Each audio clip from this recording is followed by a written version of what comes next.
Oye, Vivi, ¿y cómo funciona una demanda? Pues lo normal es que las personas de manera voluntaria presenten una demanda, la cual contiene sus pretensiones y lo que desea conseguir por medio de esta. ¿Y eso siempre es así? Por lo general sí, ya que pertenece al patrimonio de cada persona, pero hay ciertos casos donde la interposición de la demanda significaría una carga procesal. ¿Sabes qué es eso?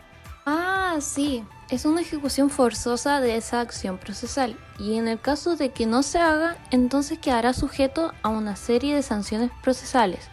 Y según recuerdo, habían varios casos, pero no me acuerdo muy bien de qué se trataban. No te preocupes, yo te ayudo.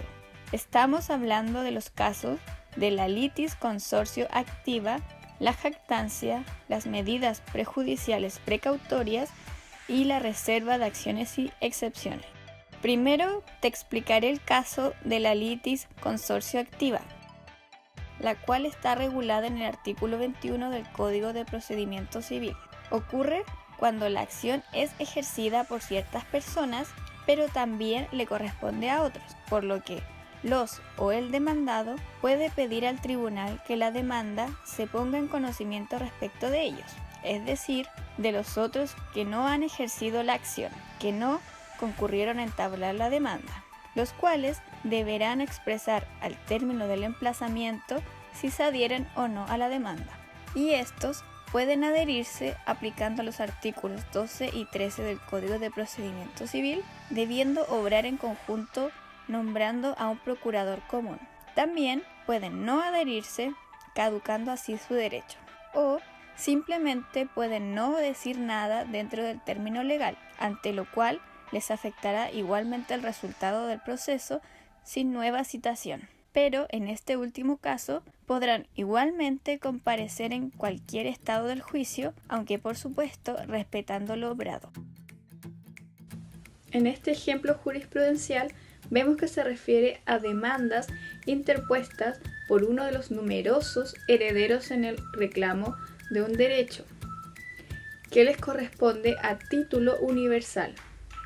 Refiriéndonos al ejemplo expuesto, una heredera se incorpora a la demanda en una segunda instancia, interpuesta por otra de las herederas. Esto quiere decir que le afectarán los resultados que se han producido en el juicio hasta el momento de su incorporación sin reclamación alguna. Luego tenemos el caso de la jactancia, el cual está regulado en el artículo 269 de la normativa señalada. Aquí, una persona manifiesta que le corresponde un derecho del cual no está gozando, y ante esta situación, todo aquel que su jactancia pudiese afectar podrá pedir al tribunal que obligue a esta persona a deducir demanda en un plazo de 10 días, pudiendo ampliarse hasta 30 días más por el tribunal con un motivo fundado, bajo apercibimiento de que si no lo hace, entonces no podrá ser oído después de aquel derecho. En este ejemplo de jactancia, sentencia Rol 1271-2018, extraído de Vilex, podemos apreciar un conflicto entre dos partes. Una de ellas exige que la otra interponga una demanda en su contra por hacer un alarde público sobre un derecho que no le corresponde. Sin embargo, luego de realizar la demanda, la otra parte alega que se realizó de forma extemporánea, ya que se hizo después del plazo de 10 días, y por consiguiente la sanción es que esta persona no podrá hacer valer su derecho otra vez. Pero en este caso se produce una discusión con respecto al hecho objeto de la jactancia. Entonces, ¿cuál es el hecho jactancioso? Si bien es cierto que el comportamiento conflictivo del demandado se extiende por más de 8 años, el único hecho jactancioso es con respecto a una declaración realizada ante la PDI, por lo que la interposición de la demanda se realizó dentro del plazo. Esto nos lleva a reflexionar sobre la importancia de determinar reconocer y especificar la conducta jactanciosa, ya que podemos enfrentarnos a varias simultáneamente.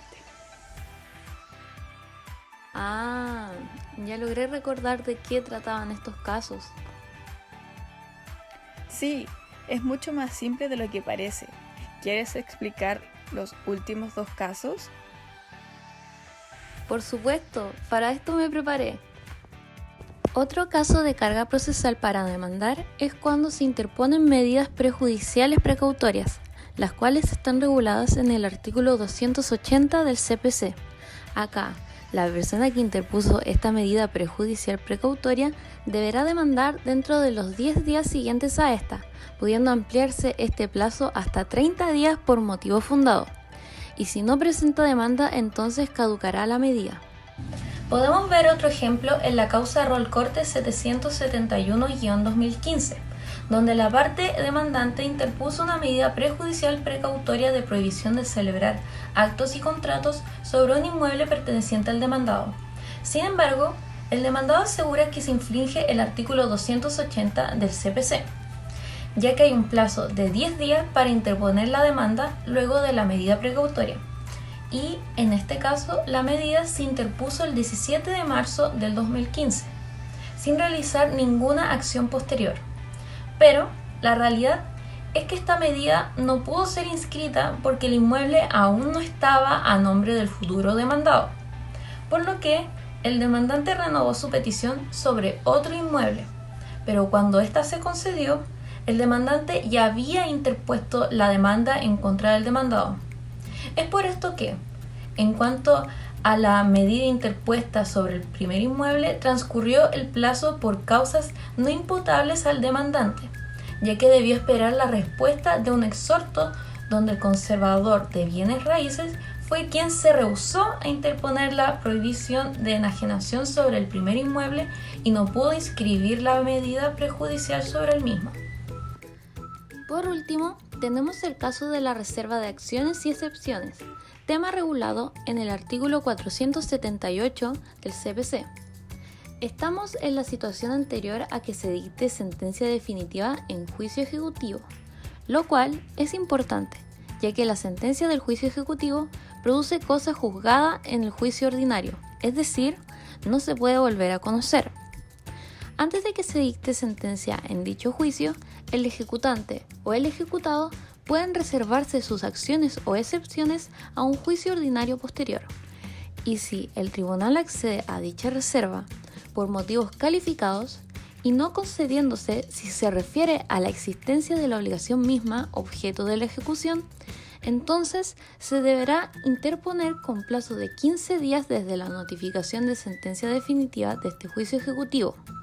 Si no lo hace, entonces no se admitirá la tramitación posteriormente, es decir, pierden la reserva. Dentro de la jurisprudencia encontramos un caso donde la sentencia fue dictada con fecha 25 de junio del 2015.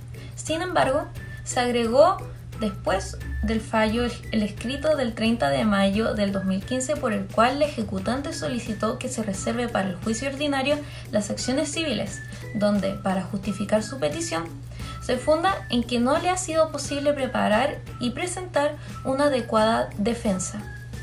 Pronunciándose sobre lo solicitado y sin perjuicio del hecho que la excepción de nulidad de la obligación fue rechazada en la sentencia alzada, el objeto del juicio en cuestión, sí cabe acoger la solicitud de reserva de la acción para un juicio ordinario, dado que se acogió la excepción del artículo 464, numeral 7 del Código de Procedimiento Civil, que señala: la oposición del ejecutado solo será admisible cuando se funde en alguna de las excepciones siguientes. Número 7. La falta de alguno de los requisitos o condiciones establecidos por las leyes para que dicho título tenga fuerza ejecutiva, sea absolutamente, sea con relación al demandado.